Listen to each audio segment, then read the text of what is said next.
Hey everyone, Executive Leadership Coach Doug Savidge here on this beautiful spring day in April in northeastern Pennsylvania.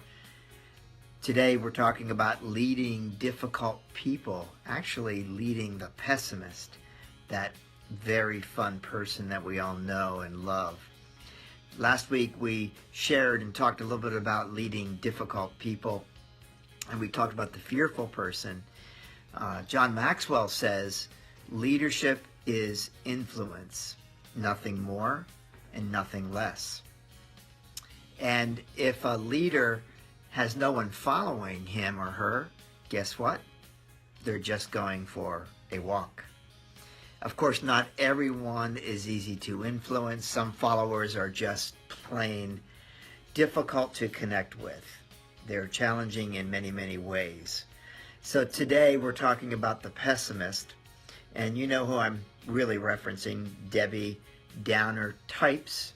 Maybe someone who has worked for the company or worked for you for many years, and you've heard the phrase before. They'll often say something like, well, you know, this isn't how we used to do it. And that's the one that's very, very difficult, isn't it, to hear. So maybe this person also had a great deal of momentum. Maybe they actually were a rock star at one point, but something changed, something happened, and they have spiraled. So let's see what we can do to try to get this person back. Because remember, we always want to lead to someone's potential, not their current performance. Lead to someone's potential, not their current performance. So what does a leader do, or what does a leader say when someone's obviously stumbling, they're in a spiral, or maybe they have not produced at all more recently? And the thing that we can do is, first and foremost, make sure that we understand that oftentimes people need to know that we believe in them before they will believe in themselves. That includes a restart, somebody who has done well and now has recently gone down and has reached lower levels of performance. They too need to know first that someone else believes they can do it before they will believe it themselves. So make sure that you back them with your confidence. Check in on their attitude. If they're down and they're sad or they're negative or something similar, or even maybe angry, understand what their attitude is currently. Also, what is their motivation? You know, the starting point is always to hire people who are already motivated. It's a lot easier to motivate a motivated person than it is to try to motivate someone who is not. But what is their deeper motivation? What gets their juices flowing? What do they care about? What inspires them? Also, what's one strength that they have that you can help them focus on that might have been part of their past success? Just one strength. You can have multiple, but focus on one.